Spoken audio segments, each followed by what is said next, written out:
I will never forget being with Matt at a Wendy's or some cheap fast food place, and he ordered a French dip. And then, like, when it was time to make the au jus sauce, I just saw them, like, take some powder and then grab some hot water from the coffee maker and, like, pour it into the powder container and shake it up. And that was Matt's au jus sauce. Authentic. But was it delicious? No. I don't know. You have to ask Matt. Matt is a French dip snob / elitist. I like to use the term connoisseur, Steve. Connoisseur. No one agrees with that. You're an elitist. Hello, everyone. Welcome to Two Matts, One Steve, something that we have not done in quite a while. I am Steve, joined as usual by the two Matts. Yes, I'm Matt, and that's also Matt. It's a sad world we're living in now, Steve. Jesus Christ. I don't even... I couldn't go, like, 5 fucking minutes into a recording without being reminded of the goddamn travesty that exists outside my window. I didn't say. I just want to point this out. The most I said was earlier, was like talking about failure and how it's just the American way. That's just true. All right, that's just objective truth now. Oh God! What are we doing tonight? Folding. We're folding. Fold. Just like nope. That's it. I'm done. Thanks for joining us for this episode of Two Matts, One Steve. All right. Well, yeah. I mean, we've been on hiatus. Luckily, some of us, not Ronan, but some of us recorded so much shit in advance that we haven't done anything new in like 2 months. But there's still things being posted to our channel that no one cares about. But our hiatus is over. We're back to that like part-time YouTube grind, and here we are. What do you have to say for yourself, Ronan? I'm good. Good at what? Like all the things. All the things. I'm good. Yeah. When is the last time we actually spoke to each other? Like all three of us. You together? Know exactly when that was, Matt. When was that? Well, yeah, when was it? I'm literally asking. Gotcha. So, Steve just had a nervous breakdown talking about the horrors of the world, like election night. Oh, that's God! Right. That's right. I blocked that from my mind. That's right. You forced me to hurt Steve by bringing that up. Thanks, Matt. I had completely forgotten about it. I'm folding again. I'm just going to call this the America. Every night I'm going to America, which means fold. I'm just folding. God. Well, here we are. We have nothing important to talk about. We told Ronan to pick a topic, and then we asked Ronan for a topic, and he's like, comic book shit. So thank you, Ronan, for that insightful topic that you have thrown to us. Why don't you get us started? It got started because the other day, just talking one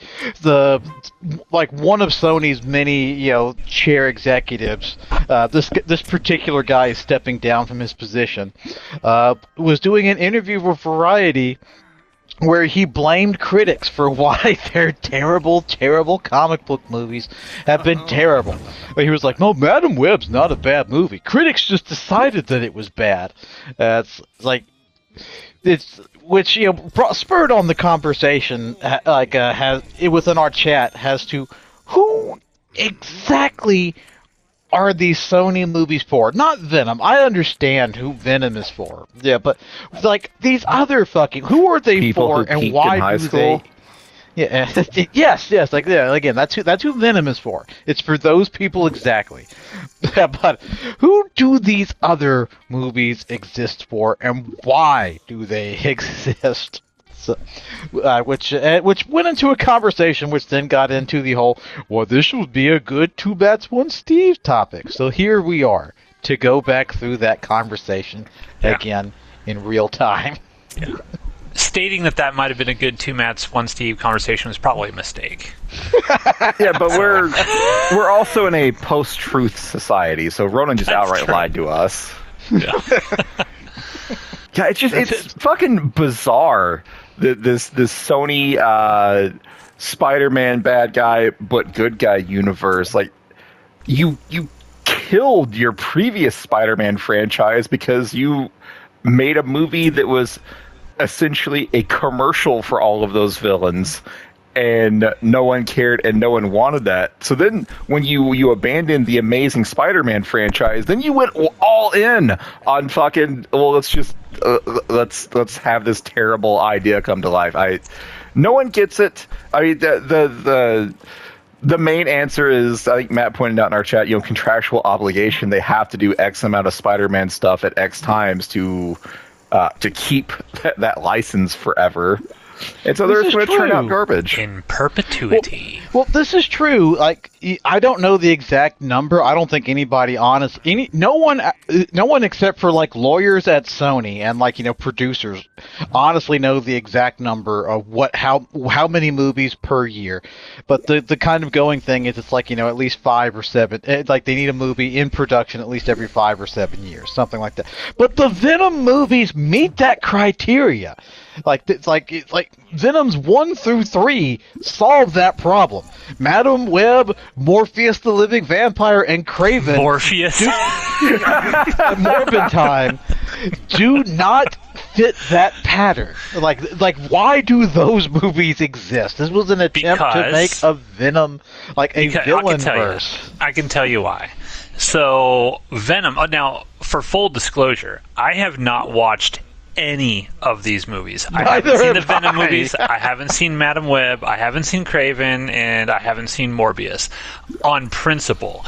And the reason why I decided never to watch these movies is because I wanted the first Venom to fail so spectacularly that Sony would abandon that none of this would have ever happened, and that they would have said, "Okay, Marvel, just take over, do what you got to do."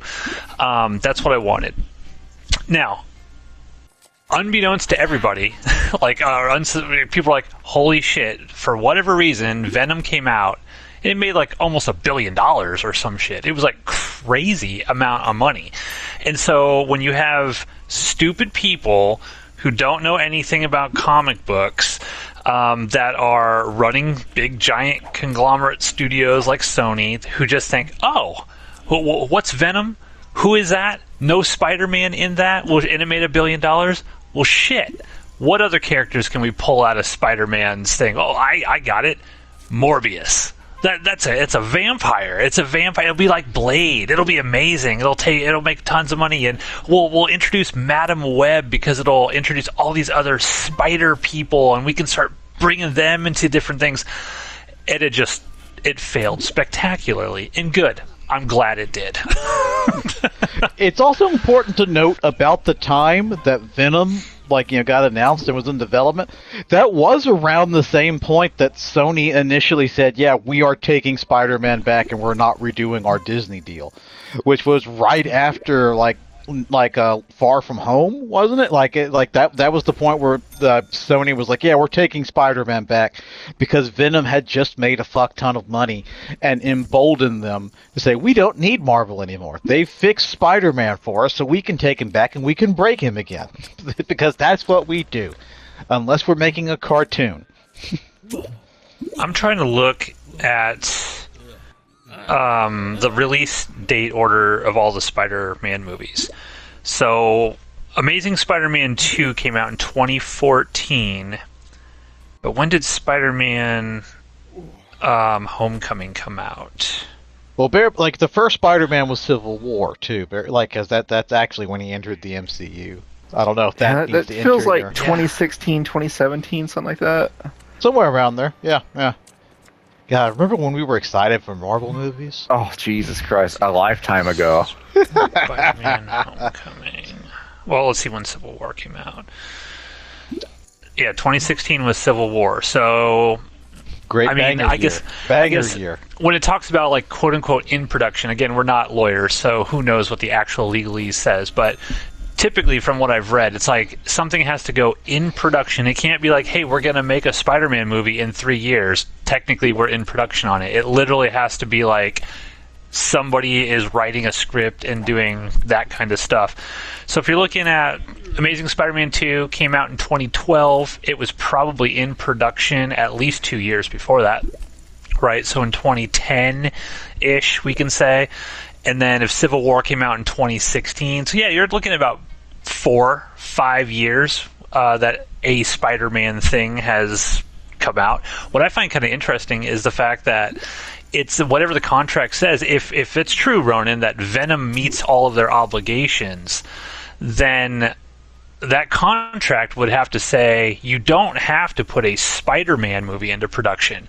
You just have to put any of the characters that you now own in the Spider-Man universe into production. And I don't know if that's necessarily accurate, because why would they never... They could just pick out, make an Electro movie, for $15 million and just throw it out there in order to keep whatever obligations that you need. I think they actually have to have a Spider-Man thing go into production, like Spider-Man the character himself. But again, I don't know. I haven't seen the actual contract, obviously. Yeah, none of us have, so this is all wild, rampant speculation. I would assume that more than likely when they went back into negotiation with Marvel to keep use of the Tom Holland Spider-Man, I would assume that like some of the contract legalese was probably changed to where it's like it can be any of these Spider-Verse adjacent characters, because like I would like a lot of the kind of rumor sort of stuff that's been going around since Kraven completely and utterly failed spectacularly has also been like worse than Madam Web. Yeah, worse. And I don't think based solely on the reviews I have seen for Kraven, it is a bad movie, but it is not as bad as Madam Web. That is like top tier, spectacular, like once in a generation bad was Madam Web. Whereas Kraven is just like you sound like a critic, Ronan. Whereas Kraven is just standard issue bad Sony bad. But like the various stuff that you'll see pop up in like YouTube videos from people who supposedly have sources but are probably just lying, is that like this entire time Sony has had full wherewithal to put Spider-Man in any of these movies and has come close apparently like in several of these instances, but never actually jumped the gun. Which movie was it that Venom was in it and he sees Tom Holland's Spider-Man on TV and he like licks the television? That was the end of Far From Home, where okay. Doctor Strange does like was it? I don't remember which movie that was. Yeah. Well, that's a problem. Like there is a movie where Venom actually sees, because at a certain point in time in Far From or No Way Home, right? Tom Hardy's Eddie Brock pops over into the MCU briefly. Yeah, it's the end of Venom 2, where because the symbiote is telling Eddie Brock, so like, oh yeah, our collective spans across multiverses, so symbiotes from other so I know stuff from other symbiotes in other universes, and then suddenly he is transferred into the MCU and sees Tom Holland without his mask, because that's the end of Far From Home, and then this is like completely abandoned, it's one thing if you want to take Venom and Tom Hardy out of the MCU equation, but it tease him being there and then take him out. But to also then say the symbiote wasn't even there either, because the fact that they were able to catch the symbiote, that the little symbiote juice that was left instantly in a glass bottle is I don't even think he technically even came. Did he even come to the? I don't want to watch Venom 3 to find that out. Yeah, so Tom Hardy's Venom did pop up in the MCU, but then he went, we'll just call it the Sony, what do they call it, the Spunk or something? The Sony Spider-Man universe of connected characters or something like Spunk. Spunk sounds oddly appropriate. You never heard this, Steve? No. It's called Spunk. It's like Sony Spider-Man universe of connected characters. That's what Sony officially called it, or something like the Spunk. Jesus. It was ridiculous. So the actual symbiote, the Venom symbiote, was left behind in the MCU. That is actually a thing. So one of the Venom pieces of his symbiote is crawling around the MCU somewhere. Now I'm looking here. Civil War obviously was a Marvel movie. It was not a Sony movie. So Spider-Man Homecoming actually came out in 2017. So there were roughly 5 years between the Andrew Garfield Spider-Man and the Tom Holland Spider-Man. I don't think that the Civil War would have counted because it's not technically a Sony movie. All the other Spider-Man movies are technically Sony movies like that Marvel just basically creates. And that's what I don't understand. If I am the head of Sony and I'm like, holy shit, our people cannot figure out live action Spider-Man stuff at all. How about we just hand it over to Marvel and let them do all the work and let them take the criticism if it screws up, and we just reap the whatever monies come our way? Like, why would you try to do your own thing? You can't tell me that if Sony were to go to Kevin Feige and they're like, you know what? You have full creative control. Do whatever you want with Spider-Man. We're just going to sit back here and rake in the money. Do what you want to do with these villains and stuff. Build out a universe, whatever you want to do with them, and you take the creative control over here. Why would you not do that? Well, the question to that is like, that means that now wouldn't that mean that Marvel is now technically responsible for ensuring that there is a Spider-Man movie every 5 to 7 years? Well, I would imagine. Why would they not do that? Yeah. Well, why would they not $1 zillion? Well, no, like, why would they not say, okay, yeah, sure, we'll do this, we'll take control of this pipeline, and then what happens what happens to the situation that they're in right now, where, like, they're more or less having to abandon everything they've set up in whatever phase that they're just now in?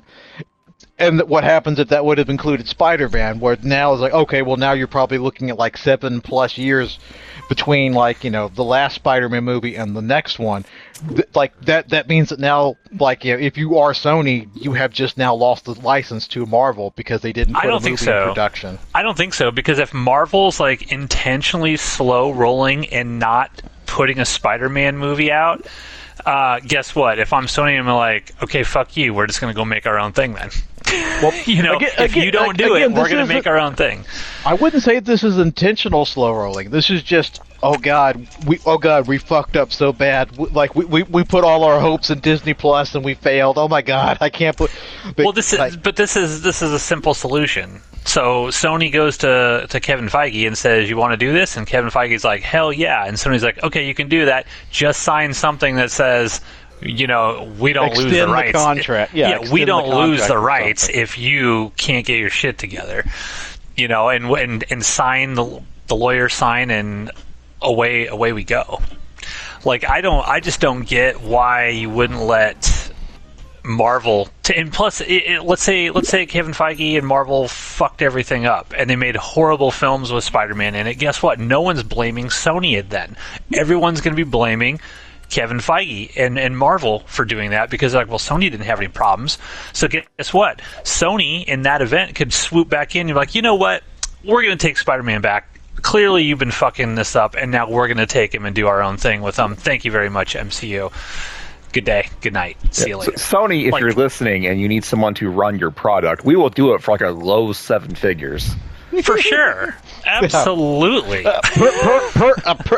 Per character on the table. Or at least the 3 of us. 7 figures per Matt and Steve. No, don't be greedy. Like, Sony, just offer us low 7 figures and we got this. We will make better decisions than the people you were likely paying 8 or 9 figures to. Yeah. Guaranteed 100%. And most of that better decisions will just be saying no. When the script for Madam Web comes across to our table, we will look at it and say no. Yeah. It's like when Rachel and I were talking about Star Wars stuff, and she's like, we just need to be hired at Lucasfilm as the no people. Like, no. Let me read all the scripts. No. Luke Skywalker should not act like that. No. It does not go into production. No. And, you know, I mean, I won't even get 7 figures. Just give me, like, 6 figures. I'm fine with that. Don't lowball yourself, Matt. It's fine. It's fine. I'm going to save for them 6 so figures, much money Matt can have other people lowball him. Yeah. Okay, you can go lowball yourself with Star Wars, and Steve and I will take the high road of 7 figures to tell Sony no and whap them on the nose. But I don't know, I won't speak for Steve necessarily on this, but I will volunteer him to step up. We will also hold the paper, hold the rolled up newspaper for their Ghostbuster scripts too. It's like, oh yes, please, Jesus Christ, who the fuck wrote that Egon quit and all the Ghostbusters turned against him? Fuck you, good sir, good day. We will whap them on the nose for that. It's like, I like where you're going with this script, but you got to change that part about Egon. Otherwise, you just have to make the characters be consistent with their established characters. It's not that fucking hard, guys. Yes, Star Wars. Apparently, it's very difficult. It's very difficult. Your subverted expectations, shove them right up your ass. What were we talking about? Spider-Man, why people thought that this fucking Spider-Man villain, but they're actually good guys universe was a good idea. And I don't think did anyone think this was a good idea? Well, no. Clearly, executives who have failed upwards thought this was a good idea. Executives at Sony thought that this was a good idea. But okay, let's put ourselves in the position of a Sony executive who knows nothing about comic books, right? You put out Tom Venom. Rothman. Yeah, you put out Venom, and it unexpectedly makes $1 billion. And for whatever fucking reason, the audience is like, "Oh my god, this is so good!" Blah blah blah, and you're like, "Oh, okay." And to be fair out there, I'm a huge Spider-Man fan. Venom has had one good storyline, and that was the original storyline. Otherwise, fuck Venom. I don't even like Venom as a character. I think it's stupid. I think it's all stupid. Now, this is true. Now, for whatever reason, though, I'm a suit at Sony. I have no idea. All I see is holy shit, this made $1 billion. What else could we do here? We have a library of every single Spider-Man adjacent character, right? Spider-Man and his entire rogues gallery. Why do you pick Madam Web? That's what I want to understand. She's not even in the rogues gallery. My knowledge of Madam Web comes purely from the Spider-Man cartoon show in the 90s. Yeah, and she was just an old woman who, towards the end of the show, who was blind. That was when the show was winding down. Or even Morbius. Why pick Morbius of all? If you want to go Sinister Six, why aren't you picking Sinister Six characters as your main thing? And the other thing I would say is, and why are you making them good guys? Kraven the Hunter, from what I've read, that would be a perfect. I do not blame them if they're going to try to fill out a Spider-Man universe, and eventually get Andrew Garfield to come back as Spider-Man, or bring in Tom Holland eventually, or whatever. Kraven would be a really good character. That makes sense to me. Let's make a Kraven the Hunter movie. In fairness to Sony, Kraven is the only out from Madam Web, more Morbin Time, and Kraven is the only one of those who's okay, I can see Kraven work. Yeah, he's a classic Spider-Man villain. I think he debuted in issue number 9 or 12 or something like that. I mean, early Spider-Man. He's got famous storylines too, like Spider-Man's Last Hunt. There is no famous Morbius storyline. Yeah. So Kraven makes sense, but what doesn't make sense, from what I have read, is Kraven is a good guy who goes after and kills bad guys in this movie. That is not what people want. And why Rhino is in there for some reason.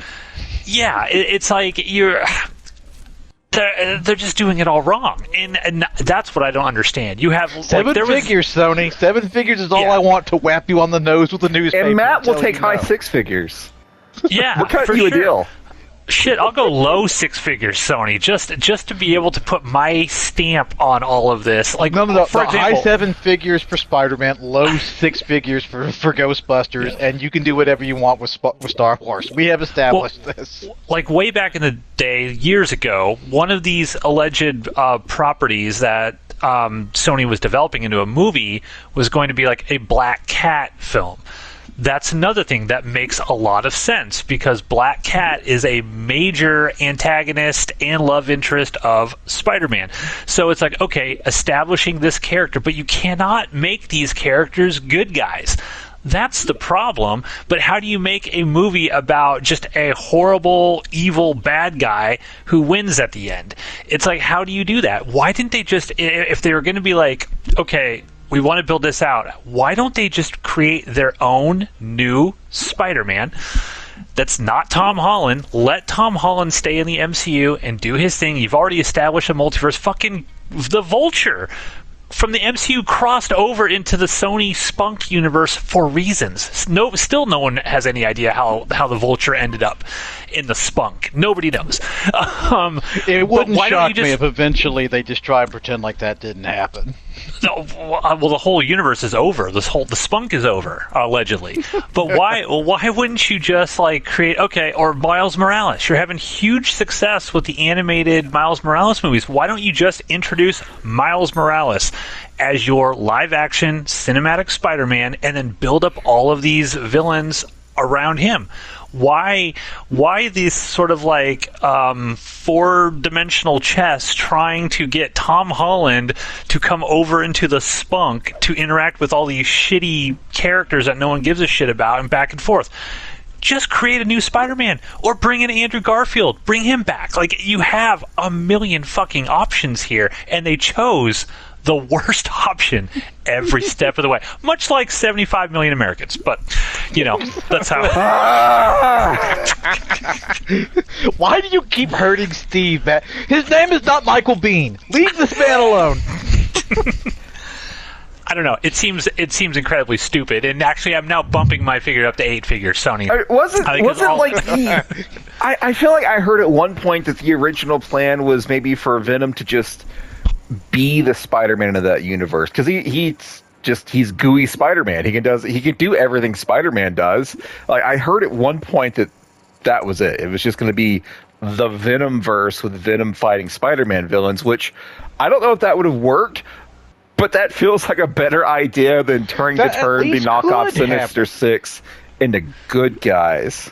That at least could have worked, because Venom has been like an I think the message they took away from Venom is, well, we'll just make these villains anti-heroes. And it's like, no, it worked with Venom because he actually became one in the comics. He hasn't been like at least Eddie Brock Venom has not been a certified villain character for decades now, where it has, like, you know, all the Sinister Six are bad guys. Like, you can't make them, like, you know, anti-heroes. That's not their thing.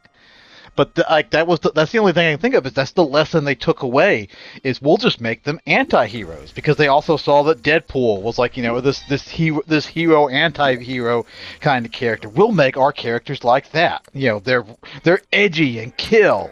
That's the only thing I could think of, is they took the wrong lessons from these other movies. That's just God. Good job.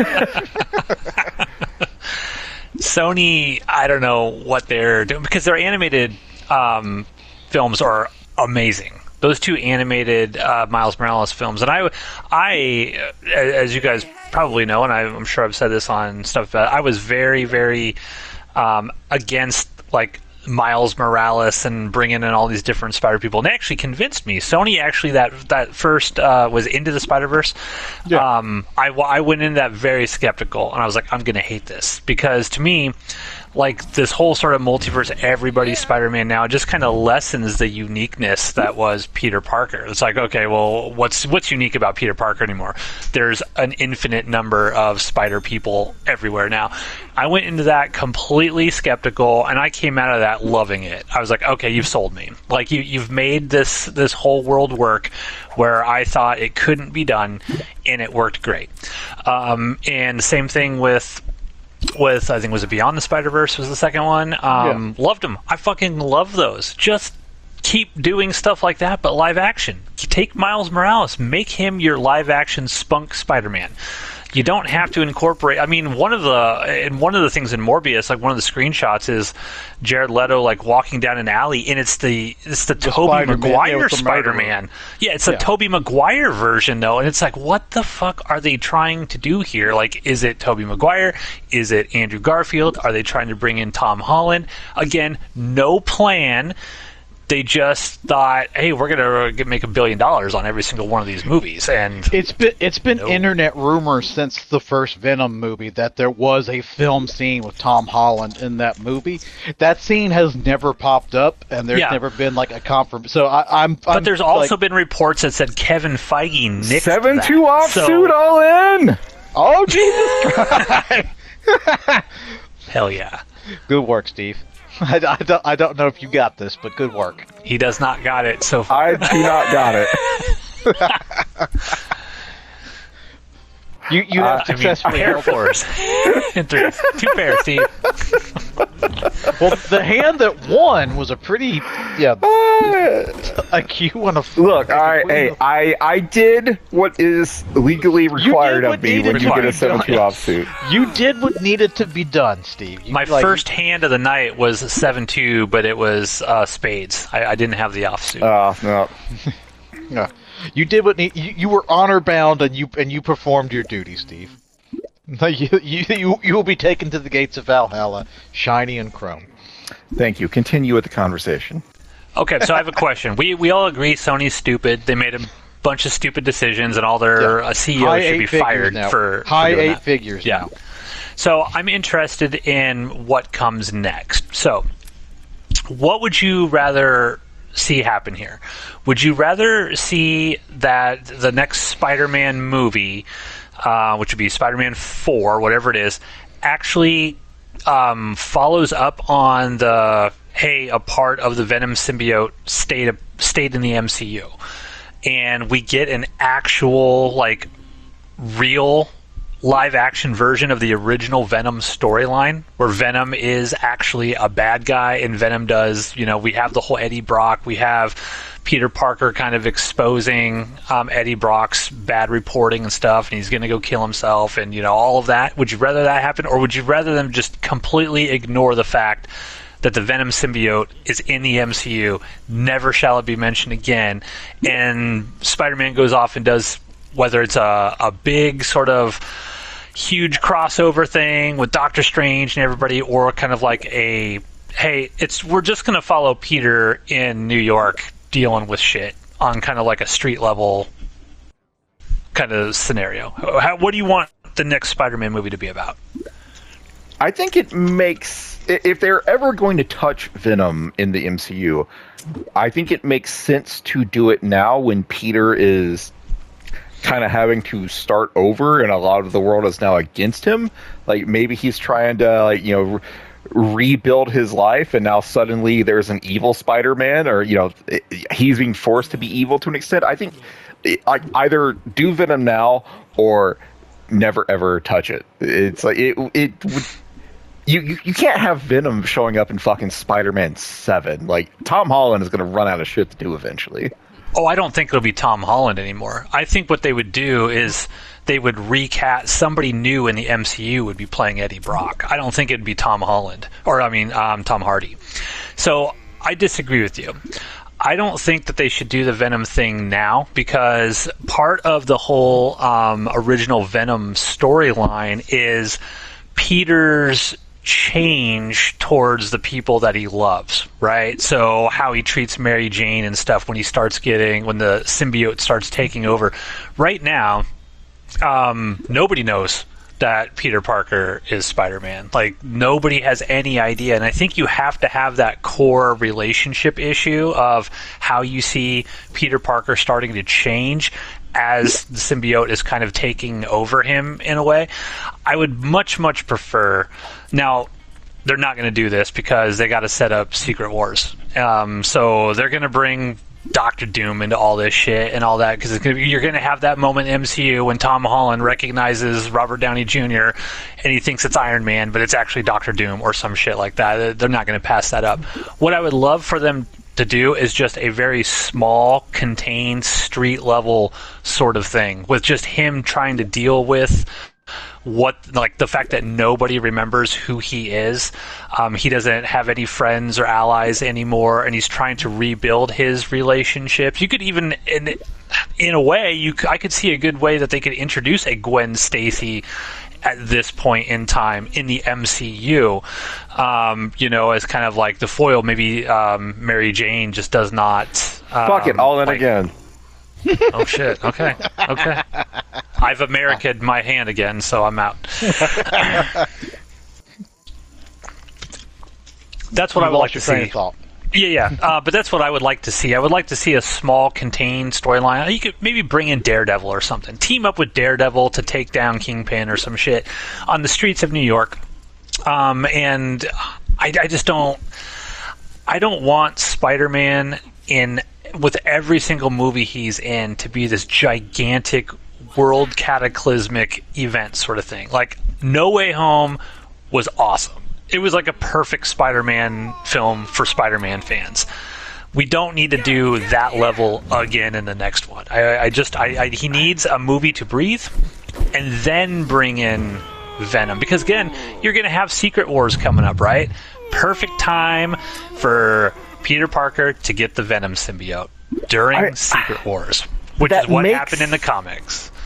That makes sense to me, but at the same time, I feel like I would have such a hard time taking a street level story seriously. Like Tom Hardy Spider-Man, from his perspective, like just a few weeks ago he fucking fought Thanos and then survived the goddamn Thanos invasion, and then he survived like multiversal incursions and some shit. Why should I think that Tom Holland Spider-Man is going to have like 17 seconds of difficulty beating Rhino or someone at this point? It's like it makes sense to do a street level story, and yet there's no Spider-Man bad guy that I can now envision Spider-Man having trouble with. But here's why I can buy that kind of, because remember what happens at the end of No Way Home. He doesn't have Tony's awesome Spider-Man suit anymore. He's basically just original OG Spider-Man. I've made my own costume and I'm out doing shit like he was when Tony found him initially in Civil War, right? He's just out stopping things and like that. He does not have all the crazy tech, all the gadgets that Iron Man gave him to be able to handle and cope with all this world level ending shit. So I would love to see a movie where it's just Peter Parker trying to survive, right? His aunt is dead. He's got to get a job at the Daily Bugle, taking photos. The struggle is real. And how does he deal with the fact that, oh God, I didn't have everything handed to me? Because that's one of the criticisms of the MCU Spider-Man is we really never got to see him actually struggle, right? Tony Stark shows up and is like, oh wow, here, fucking amazing suit, and now you can fight Captain America immediately to a standstill. He never struggled except for the whole third act of that first Spider-Man movie. Yeah, he never struggled. But he still had all the tech and stuff. I want to see Peter Parker go through the struggle and then overcome that struggle, and then in the next movie go into, okay, we can put him back into bigger and better things. I just want one quieter, softer one. That's what I want. That was the ending of the first Spider-Man movie. Tony takes away his shit, so when he fights Vulture at the end of it, it is just wearing hoodies and pajamas. And that was great. I want a full movie of that. It's fine. I just still can't see, even without the Stark suit, Tom Holland seeing Alistair Smythe build a killer robot. Is Tom Holland supposed to be fazed by this whatsoever after surviving the Thanos war? I don't know. I think I agree with you that something like that needs to happen, but I don't know what they have to do it correctly for you to buy it. Yeah, it seems like there are very few traditional Spider-Man bad guys that this experienced Spider-Man would have 7 seconds of trouble with at this point. Well, what if it was Kingpin? So what if Kingpin is the character on the street level character, and like Spider-Man has to kind of meet up and team up with Daredevil to try to take Kingpin down? I think most people would agree that Kingpin is probably he's an upper tier villain, but he's not a villain that, you know, he's not a Thanos. I have Infinity Gauntlet and I can do all this shit, but he's still a pretty, you know, so strong villain. Maybe that's the ticket. Maybe it's not necessarily like Peter needs a strong bad guy to physically fight. He needs a bad guy with like political power or money power that can make the city hate him. It needs to be and stuff, like a Lex Luthor type. He needs a Lex Luthor type.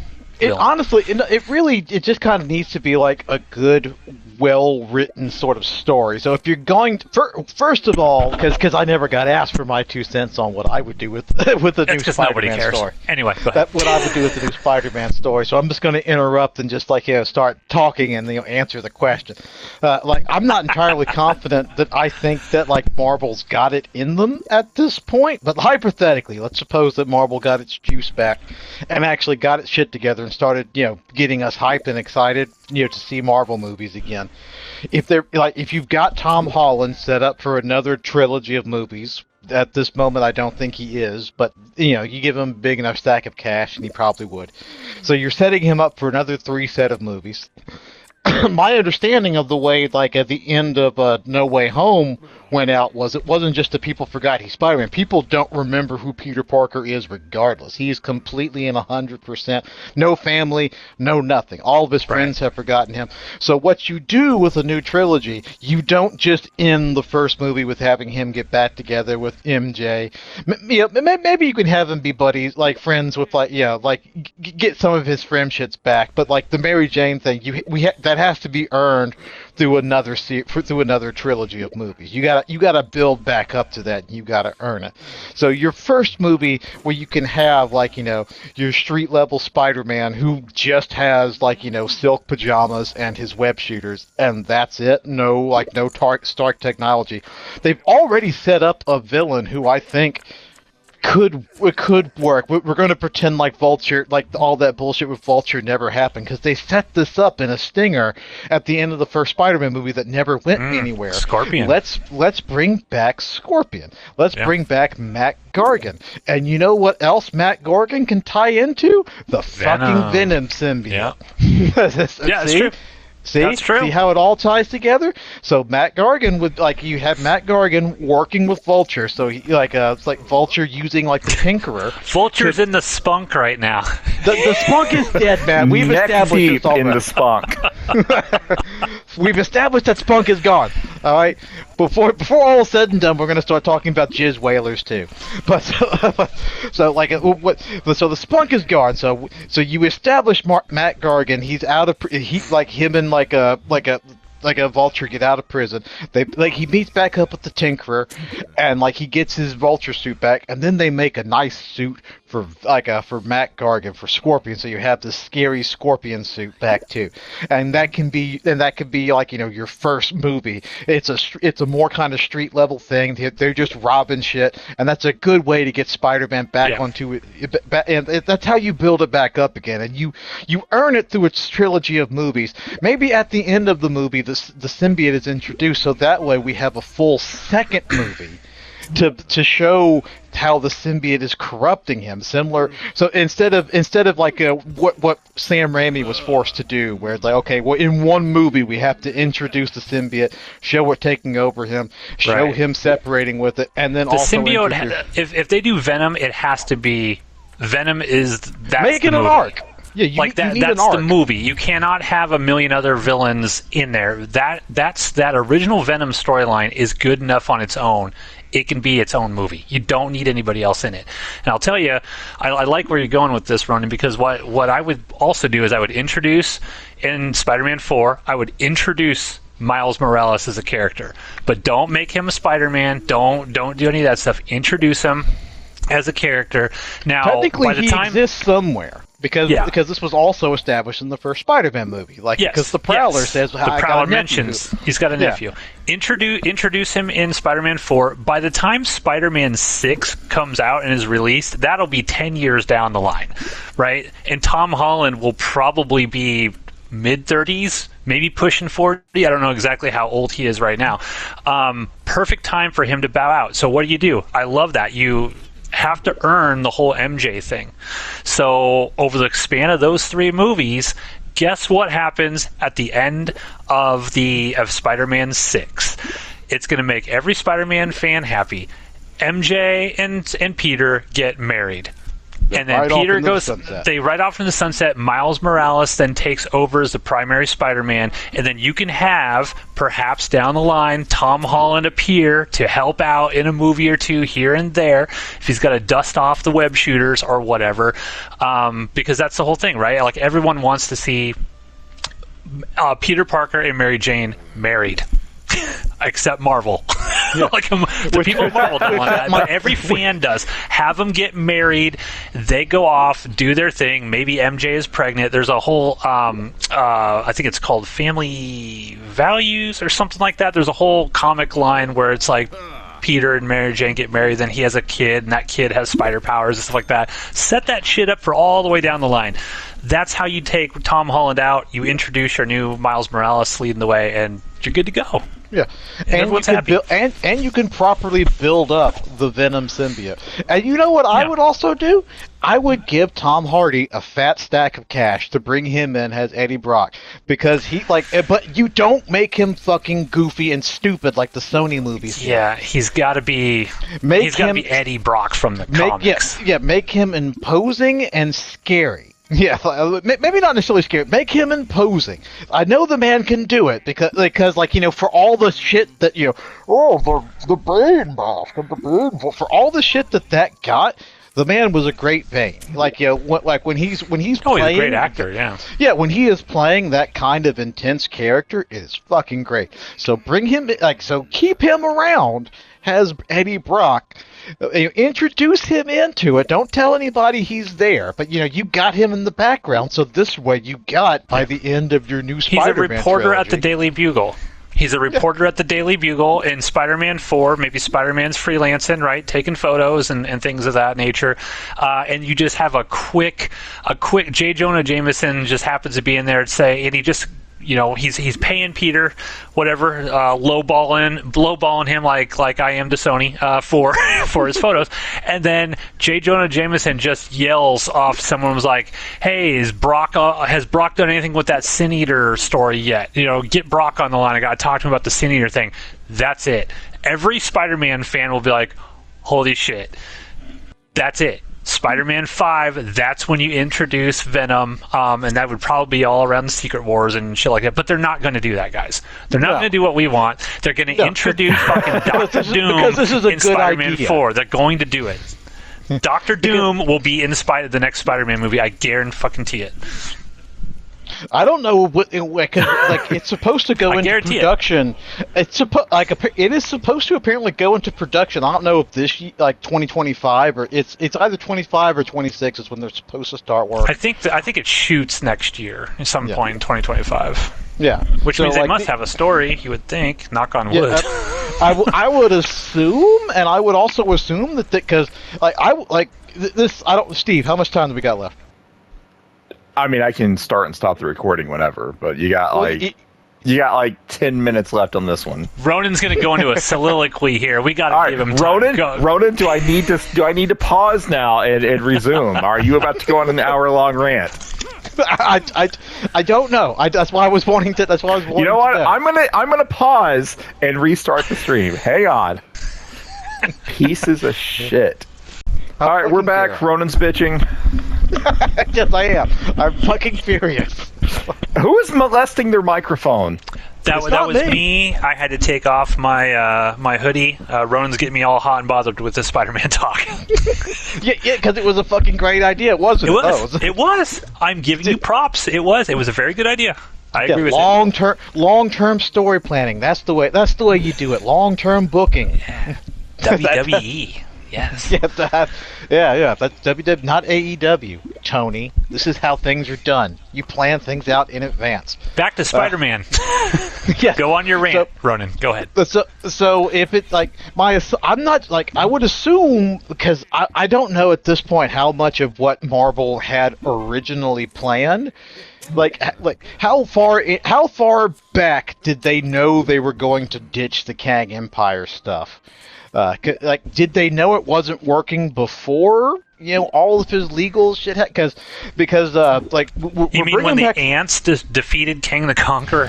Yeah. Was that like a deliberate reaction to the Jonathan Major stuff, or was that actually something that was planned out, actually somewhat in advance, because they knew that this shit wasn't working?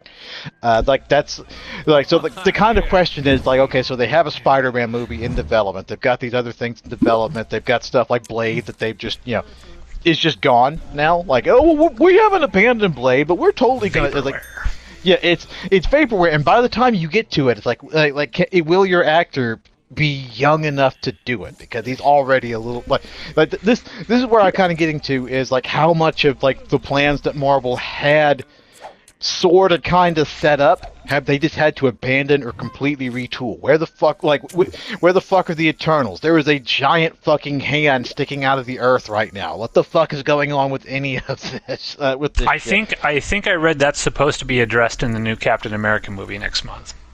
That's where they allegedly find adamantium. What? That's where adamantium apparently comes from, is the giant Eternal that's in the ocean. Okay. X-Men are coming, Steve. X-Men are coming.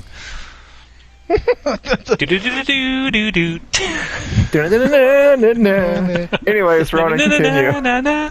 Yeah, so when the Spider-Man movie when they started production, or at least the writing process of this, did they already know that okay, we're abandoning the Kang Empire stuff and we're setting up Iron Doom or whatever the Tony Stark Doctor Doom is named? Did they know that they were going to do that in advance, or is a Spider-Man movie kind of another one of its own things? Which I actually think that's sort of the problem with Marvel right now, is too many of these movies are their own things now, because in the original, in the first, the Thanos saga, the Infinity War or whatever saga, we never, all these characters, you never went too long without seeing the characters that you had established pop up in somebody else's story, so you remembered that they were still around, so you could start to see the interactions build up. Again, the Eternals are just fucking gone. They haven't popped up in any other story. Shang-Chi hasn't popped up really in anybody else's story. I don't even think he's popped up in any of the TV show stuff. At the very least, they did address some of these, the trailer stinger for the stinger for Black Widow got finished up in the Hawkeye TV shows. Okay, props for that. You closed out one storyline that you had set up. But these characters, they're not interacting with each other anymore. Who the fuck are the current Avengers? They're too gone. many. The Avengers are gone. Yeah, it's just Falcon at this point. You got Captain Marvel still. She's out there somewhere. But she's out there in space somewhere. And how much longer do you have her? That movie was their biggest box office failure that Marvel has had to date. So that's another thing that all of the stuff they had set up. For the record, I really like Brie Larson. Just saying that. That wasn't me knocking Brie Larson. That was just a note to that movie objectively. You got awfully defensive there, Ronan. I wasn't accusing you of knocking Brie Larson. I was just telling the internet that I am fine with Brie Larson. You were setting me up. I know exactly what you were doing. but I don't that's the big kind of overarching question now. Is okay, is the Spider-Man movie its own individual thing? Which I think he kind of needs it to be, but at the same time, it's not going to be. They don't have enough movies to get to Secret Wars. That's the thing. They have to introduce Secret Wars is supposed to come out in 2026. The first one. What do they have coming out? How are they going to build Doctor Doom up like they did Thanos? They can't. They only have a certain amount of movies that they can actually introduce. And Doctor Doom will be in the Fantastic Four movies somehow. right, that's coming out. So you know he'll be there somewhere. But like from what I've heard, the Fantastic Four in this, they're not in the sacred timeline. They are an alternate universe Fantastic Four. Right, but they're going to come over into the main MCU at some point. I mean, they're not going to have a whole splinter, reality with other heroes and stuff going on. So at some point at the end of Fantastic Four, they're going to end up in the main MCU. Now, what else do they have? What else does Marvel have before Avengers Doomsday or whatever? Spider-Man, probably. It's like Spider-Man, you've got Captain America, which is already finished, and apparently has already undergone at least 3 or 4 different sets of reshoots, because again, it's bad for them. I think they've kind of put themselves in what the DC used to be in, where it's like stuff didn't work. You had projects that were already being shot and in the can, and now you have to retroactively try to make them fit for this new thing.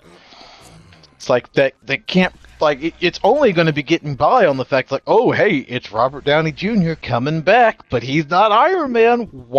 They said Chris Evans is coming back. Yeah, he's also coming back too. Everybody's coming back. Yeah, it's going back to get back together again.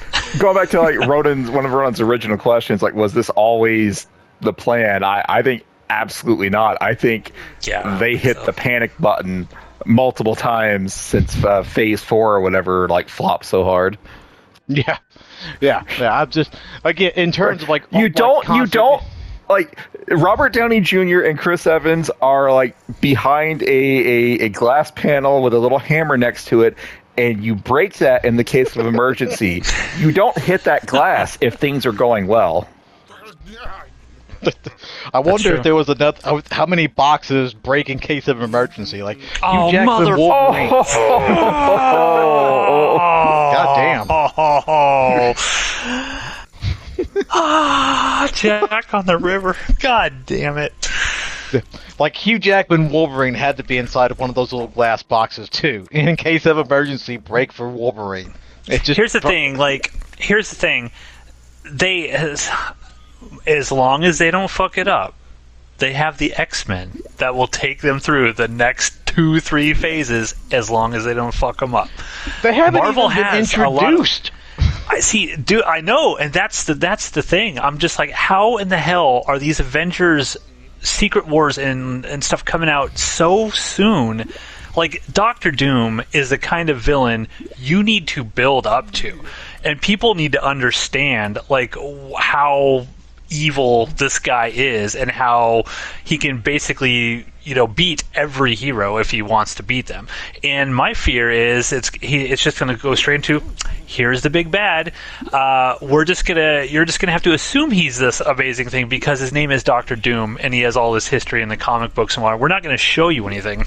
Like, what I always thought would have been the best way for them to introduce Doctor Doom would be, while the whole Thanos Infinity Gauntlet saga was on, you just get all these little tidbits in the background. Remember what happened with Sokovia, right? Sokovia was fucking destroyed by Ultron. Destroyed. People homeless all over the place. I was like, perfect opportunity. Dr. Doom from Sokovia, and he rebuilds Sokovia, and he renames it Latveria, and it becomes it's a nation state, right? So it's an actual country, and all in the background, while all this shit is going on with Thanos, and everybody is paying attention to Thanos, Doctor Doom is just building essentially an empire in the background, and he's got the perfect reason to want to destroy the Avengers because he blames them, like what they did with Baron Zemo, right? They kind of did the Baron Zemo thing where Zemo was very upset. He blamed the Avengers for destroying Sokovia. But that could have been Doctor Doom. They could have done the whole Doctor Doom thing. I don't think it could have been Doctor Doom at that point, because at that point, I don't believe that Disney had purchased Fox yet. And right, but when they did, they could have immediately made that a thing. If they were smart, what they would, if they had met our asking price, we would have told them this. Yes, Yes, high 8. No, fuck it. I'm in the 9 figures now. I earned 9 figures. 9 figures. I earned 9 figures with that fucking great idea for Spider-Man. All right, I want stock options too. By the way, give me stock options on top of my salary. And I want a percentage of the back end. I bet you do. Did you even finish your rant?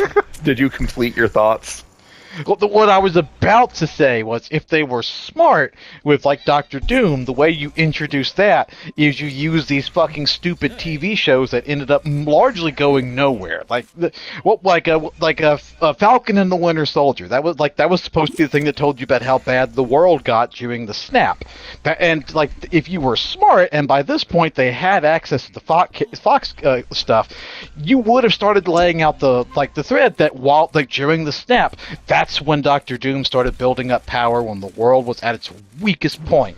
And when the snap got reversed, that doesn't change the fact that he's fucking Doctor Doom, and you keep him in the background, slowly but surely building him up, because that's how Thanos was. He was in the background, slowly but surely. But they don't have the time to do that, so they're just going to they're like Iron Doctor Doom or Iron Stark or whatever they're gonna have Robert Downey Jr. play. It's purely going to be based on the fact. It's going to be some multiverse variant where Tony Stark went evil or something and became. And and the threat level is supposed to be that we know how strong Iron Man was in the Infinity War saga. So this Iron Man also they're wanting to transplant all of the awesome factor of Iron Man that they worked so hard for 10 years automatically into this new character. Yeah. That's all they've got. That's going to fail. Yeah, in my that's opinion. weak. It's going to fail.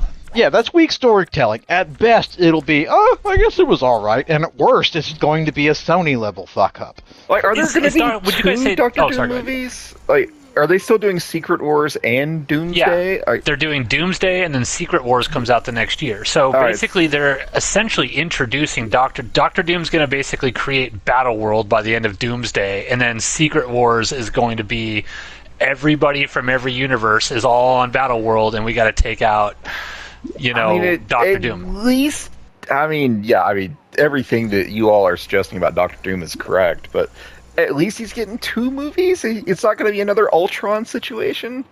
Yeah, and that was a huge fuck up, because Ultron's a character that you could have built an entire saga out of. Yeah. No, I mean, they just fucked up. They fucked up. And it's sad because they were doing so well.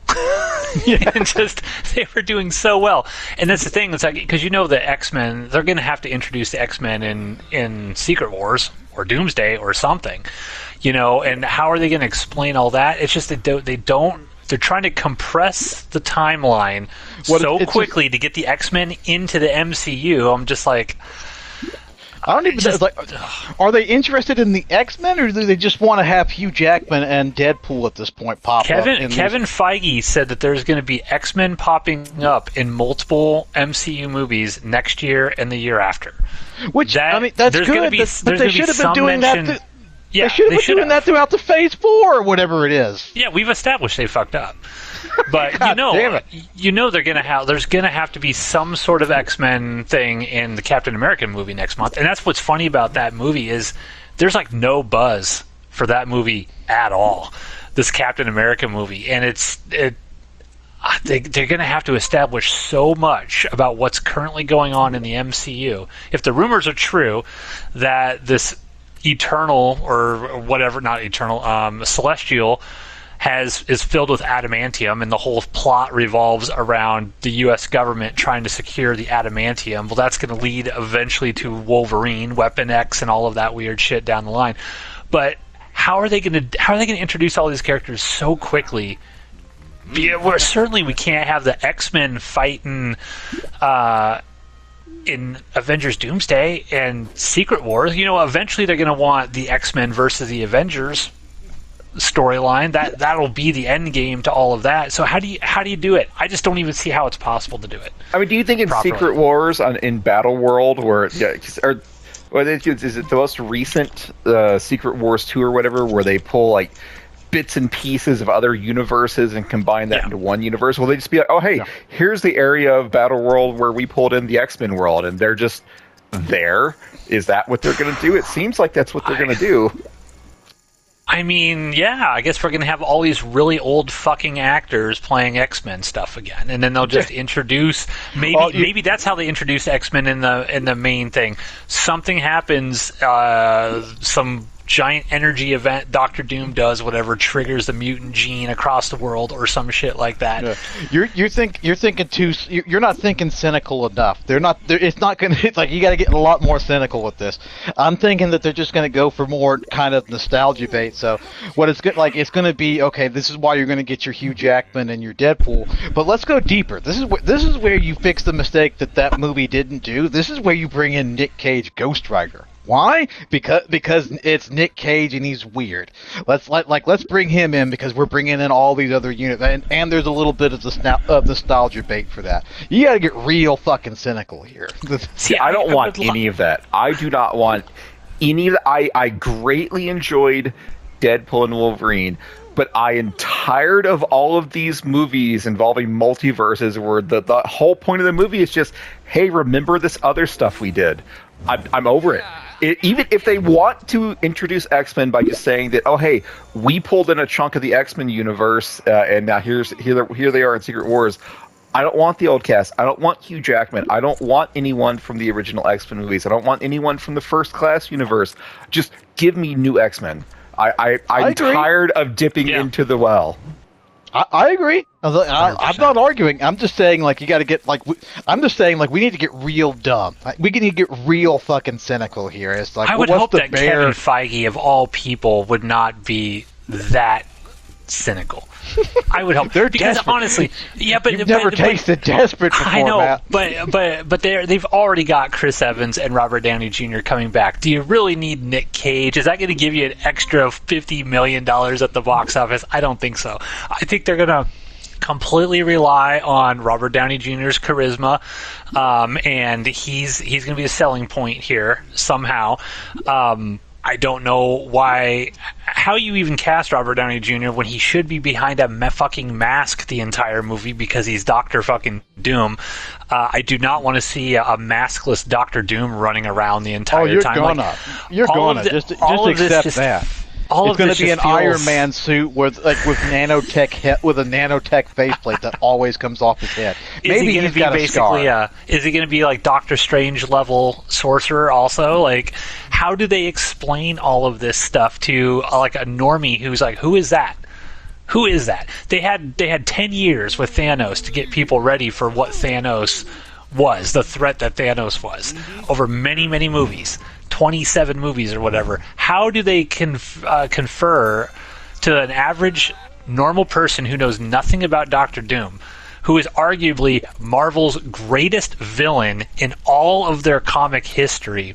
How in like 3 movies do they basically convey, oh yeah, this one guy destroyed, he beat everybody. He beat everybody. Pick me. Put me in, coach. I'm ready. Pick me. They'll have Thanos show up, and they'll do the scene in Secret Wars where Doctor Doom basically just shoves his hand into his chest and vaporizes him. They already did that in What If. They wasted that gag.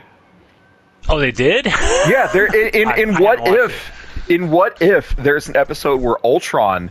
Ultron killed him. Ultron. It takes place. The Infinity Gauntlet.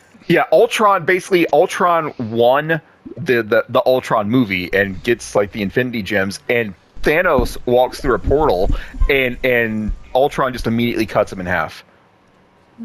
Oh, is What If good? Should I watch that? I like season 1. I haven't watched anything since. So season 1, thumbs up. The rest, I have no idea. Okay. Yeah. But yeah, they're gonna fuck it up. That was the answer to the question. How are you doing? We used to have trust. Yeah, we used to have trust that they weren't going to fuck it up. I think Marvel has fallen so far that now our default thing is they're going to fuck this up. Just how bad are they going to fuck it up? That's the thing. No, they're going to lean heavy into the nostalgia. Like Wolverine and Deadpool made $1 billion. They're not just going to have those two characters are not just going to magically disappear. He'll be playing Wolverine until 90. Remember? I love Hugh Jackman Wolverine. I never want to see him again. No, he'll become Old Man Logan in the MCU. That's what he already did. Old Man Logan. You're going to see him at least 2 more times, Steve. At bare minimum, 2 more times. Oh yeah, he'll be in Doomsday. He'll be in Secret Wars, and he'll become Old Man Logan in the mainstream MCU going forward. That's what it'll be. You're going to see him at least 2 more times. That's why I say, like, no. It's like, they're going to lean into the nostalgia because that's all they've got to pull them through. I will never forget. Alyssa and I go see Logan in the theaters, and it's that great emotional ending as Wolverine dies, whatever, and everyone in the theaters is very good movie. Everyone's very, very emotional. When I look over at Alyssa, she's just stone-faced, and I was like, that's the last time Hugh Jackman's going to be in a movie. In the theater, when the credits were rolling, I told her that, and she looks at me and she goes, "No, it's not." She's like, "None of these people ever stay dead. He'll be back." And then when Deadpool and Wolverine, when she saw the trailer for that, she just looked at me. Years later, she looked at me and she's like, "You see? They will never, ever actually die out." So she actually doesn't. How does she feel about Deadpool using his corpse as a weapon? She liked Deadpool and Wolverine. Yeah. She liked it quite a bit because she likes the Deadpool movies. I don't like the first 2 Deadpool movies, but I did like Deadpool and Wolverine. Yeah, so Marvel's gonna fuck it up. So on to some optimistic stuff, stuff that I'm like, okay, I don't think that they're gonna fuck it up instantly. The Superman trailer. I watched the Superman trailer and it's like, you know what? I don't think they're gonna fuck this up instantly. I don't care about Superman as a character. I've stated this a couple of times over the years. He's boring. It's like anytime you introduce a Superman or a Flash character into the movie, all stakes are gone. At the very least, they should be if you're actually going to have the characters do the things that they can actually do. But when this movie when this trailer opens up with Superman being Yamcha'd, it's like, oh, okay, this is you have my attention now, movie. This isn't like overpowered Superman. You get the nice Superman theme song being played with the cheesy electric guitar. I'm optimistic about this. What I'm not sure about is if Warner Brothers will leave James Gunn the fuck alone and let him manage this universe, at least for a little bit. That I don't know about. What was your thoughts on the Superman trailer? Steve? It was fine. I'm at the point with DC, aside from DC animated, I still greatly enjoy the DC animated movies they pump out. Live action DC, I feel the same way towards it now that I feel about Star Wars. I'm sure there will be things in it that are good. I just don't care anymore. I felt nothing for the Superman trailer. There's one thing that I really disliked, which is there's already a bunch of other superheroes around. I feel like they've learned nothing, and they are just trying to immediately create this shared universe again, just without building anyone up. So I didn't like that. But the Superman centric stuff looked fine. I expect the movie to be a perfectly fine, enjoyable Superman movie. And I don't give a shit. I feel nothing for live action DC anymore. I think that's fair. Yeah, I'm optimistic, if only because James Gunn, he won me over with 3 great Guardian movies, and his Suicide Squad movie is really fucking good. I haven't watched Peacemaker yet, but apparently Peacemaker is also really good. I enjoyed Peacemaker.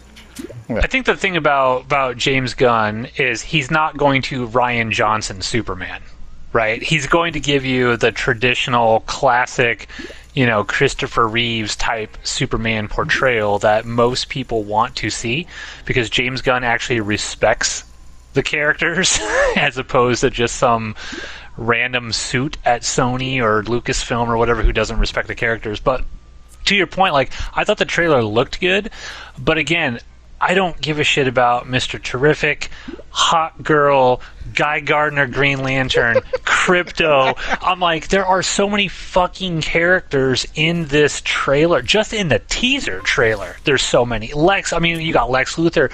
And James Gunn came out, he's like, oh yeah, this isn't going to be a long movie. It's going to be between 2.5 hours. And I'm just supposed to... That's a long movie. It's not going to be 3 hours long, right? It's not going to be like an Endgame style sort of I remember, thing. You guys remember back when a full movie was an hour and a half? Gee, those were the days. Yeah. Not a tight 90 minutes.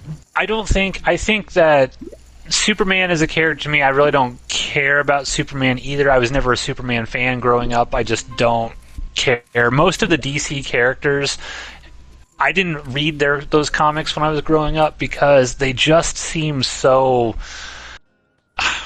God, what is the word I'm looking for? Just unrelatable. Like, they're just... These people are perfect. You can't really destroy any of them. There's no threat, really, any threat level to any of them. It's just... The power scaling. Everyone in DC is a god. Yeah. Yeah, and I'm just kind of like, I don't, that's why I love the X-Men growing up. I love Spider-Man growing up because these people have problems and they can actually fuck up and fail. And it hurts when they fail and they screw up or people die and stuff like that. You just don't get that with DC. But if James Gunn is like, look, I'm just going to make that wholesome, classic American... Superman is a good guy, and he's going to protect kids, and he's going to save people, and he's going to put up with a bunch of shit, people who hate him and stuff like that, because, this is the right thing to do. I think the trailer got that message across pretty well. The shot where he saves the little girl with all that shit flying, it was cool. It was a cool moment. But I'm kind of with Steve, like, I don't fucking care about Superman. I really don't. I'll see it. I'll go see it. Yeah, like I said, I have the only time I've ever been interested in Superman as a character was in the Tim verse, the Justice DC League, animated universe. Yeah, was in that stuff because that was a Superman who was powered down. He was stronger than everyone else around him, but at the same time, Solomon Grundy could beat the fuck out of him. So there were stakes when other characters would start to fight him, as opposed to any other thing where this is why I find Superman to be boring. But again, this movie opens up with Superman being Yamcha'd, so I'm okay with this. I like what you're doing for me now, movie. Yes, there are a ton of characters they're putting into it. Supergirl is also going to be in it, apparently. Also, that came out after Supergirl is being introduced as well. Yeah, I'm okay. I agree with you that this is a worrying sign. It depends entirely on how it is done. If he tries to shove in, the Lantern Corps, I have regrets. If he tries to put in, so do I, Steve.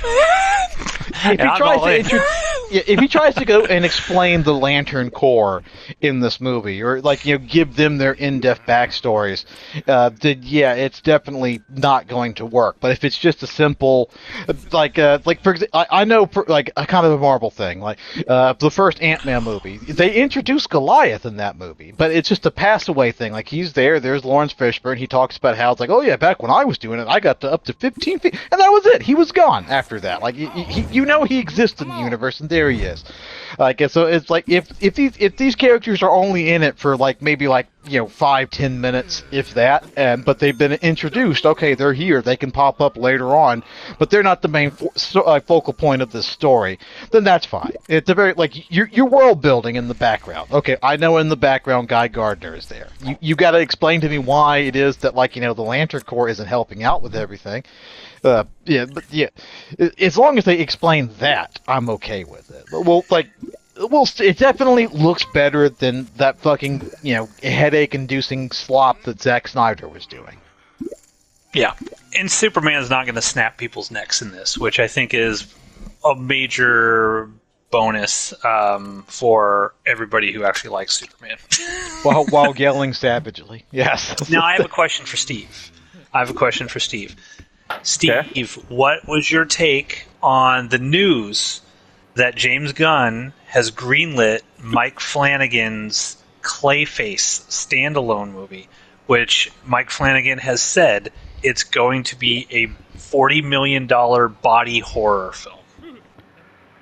I like Clayface. If the movie is going to be like the Batman animated series Clayface, who is this giant mud monster, I'm here for it. I will give that a chance.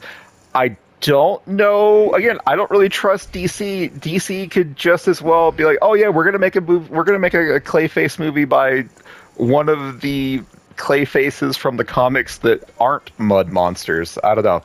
I'll give it a shot. Allegedly, this is going to be Mud Monster. Like, it's going to be a horror film. I don't think Batman's going to be in it, though. It's just a Clayface standalone. I'm okay with this. That sounds more interesting than New Superman. Yeah. I'm also okay that like this new DC is not built on the back of Batman. It's like they don't even have a Batman announced in this universe yet. Did you see that report that James Gunn is trying to get Rob Pattinson? Yeah, he wants Rob the Batman. Why that movie sucked? He wants to connect them, but it's Matt Reeves who's like, I don't think I want Batman to be part of this DCU thing. Matt Reeves is doing us a favor because that shit needs to be kept far away from anything else that's going on. Batman sucks. That's the thing. Batman 2 got delayed again, and now it's not coming out until October 2027. It'll be almost 6 years since we last saw a Batman movie for the next Robert Pattinson. That motherfucker, that whiny bitch Batman dropped an unironic "You're not my dad" on Alfred. I don't want to see him again. I don't want to see him anymore. Is this fucking Deathstroke at the table? What the fuck? Matt Reeves lost Steve with one line. He did. I thought that movie was fine. It has great moments in it, but I am fucking over the idea of let's do a super grounded, hyper realistic Batman. I want a Batman to exist in a universe with a mud monster Clayface. Yeah, I agree. Batman needs the Penguin show.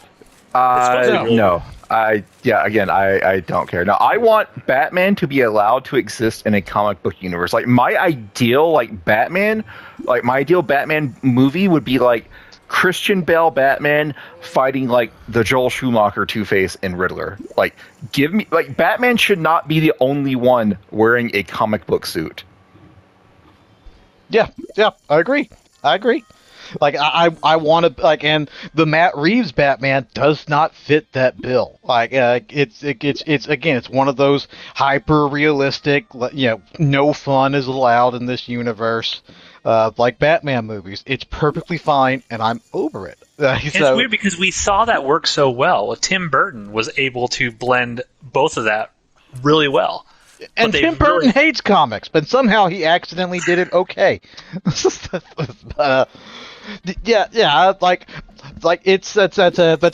take this as a positive that this DCU is not like, okay, like we're gonna build our we're gonna instantly bring in Batman for the Batman appeal.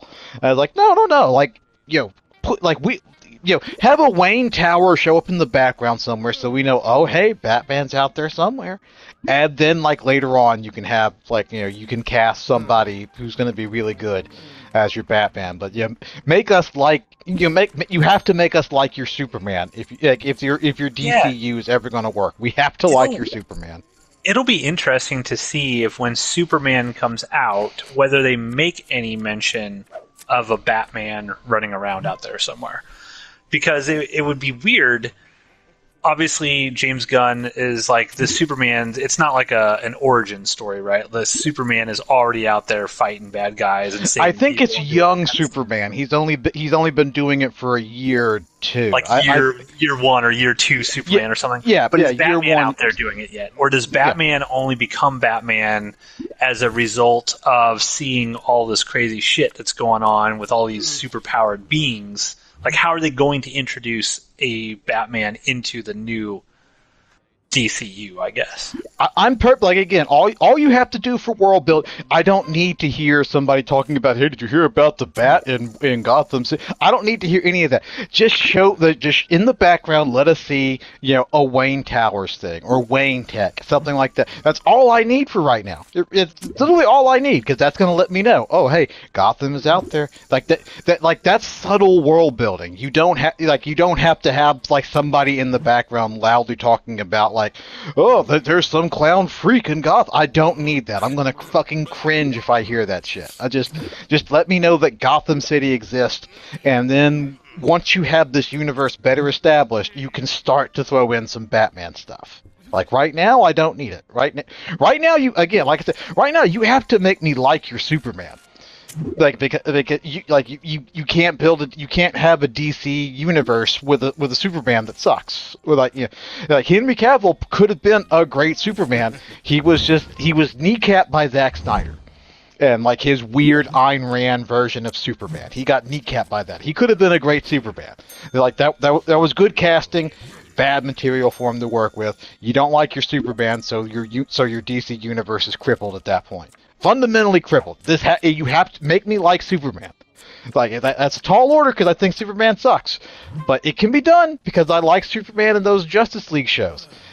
Even a lot of the other animated stuff, like a Young Justice. I like Superman in that. I like Superman in a lot of these anime. Make me like him, and you'll have me on board with this universe. But I don't need focus on Batman right now. Make me like Superman. Remember when Matt thought the X-Men could beat the Justice League and how stupid that was? They can. 100%. No, they can't. I created an entire list of X-Men, and you guys pushed out and didn't want to have the conversation. So, what list of X-Men are you talking about?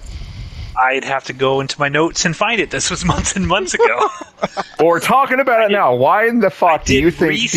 Why in the hell do you think the X-Men that you just acknowledged are like?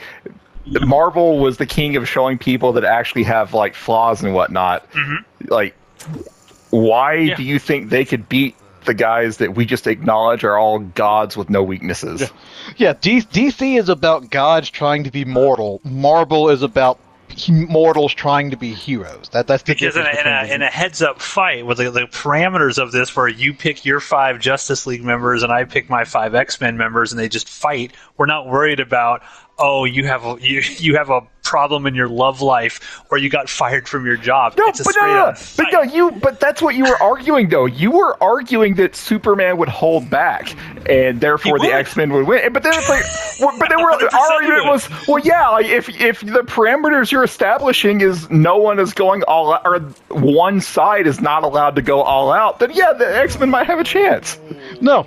Yeah, if this is going to happen, it has to be under death battle rules. Where my argument, yeah, if they were going to go all out, my X-Men that I had selected would win in the end. All right, so you don't have to give me the full list. Like, surely you remember some of the people from the list. Like, you would have picked some X-Men. Hold on, let me see if I can bring it up. This has to be under death battle rules. No holding back. Characters who have no kill rules. That rule is lifted for the fight. Right now, if for the next 2 Matts 1 Steve, if this is the argument we want to have, pick your 5 Justice League members. I'll pick my 5 X-Men members, and we can have a verbal, intellectual debate. We just need Superman and the Flash, and as long as they remember how their powers work and aren't holding back, they beat everyone. Yeah. I mean, we can have that debate on the next 2 Matts 1 Steve. All right, well, you heard it here. More nerd bullshit on the next episode of this crap. Considering how 2 of these characters can move faster than the human brain can even process information. Considering Superman is so powerful, he resists being erased from reality. Only in the DC reality. Also, so now one of the parameters is Matt gets to pick a different reality where things work differently. No. Well, you can't you can't say, oh, Superman, his thing is he can't be erased from DC reality, and then suddenly say, well, the X-Men are fighting in the DC reality. This would be a neutral field, right? Neutral reality is what I would say. But we'll have this conversation on the next. That's incredibly stupid. That's fine, but there's no X-Man. There's no X-Man who's got the chops to take down Superman. We'll find out, won't we? All right, going all in blind. This is the last hand. I'm ending this crap. All in blind. All right, all in. Good thing I hadn't looked at the cards. I was about to. I have busted out like 16 times tonight, so I gotta do good.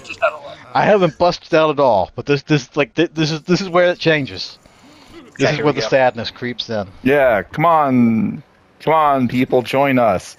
Well, 8s, 10s, 4, 5. Thank you, cards. All right, I need to see 4s and I need to see 5s. Oh yes, I found my people here. 1, 2, 3, 4, 5, 6. Okay, it was 7. You pick your 7 Justice League members. I think there were 7 main Justice League members, right? So the parameters of it, Steve, Ronan, you guys pick any 7 Justice League members you want. It doesn't have to be the core members. There's been a million Justice League members. Boo! You can pick whoever you My want. delicious asshole, you fuckers! Woohoo! You pick your 7 Justice League members. I will pick 7 X-Men members, and we'll have that debate. All right, I'm here for it. Join us next time because I'm ending this. Good night. Good luck. Join us 5 months from now when we return.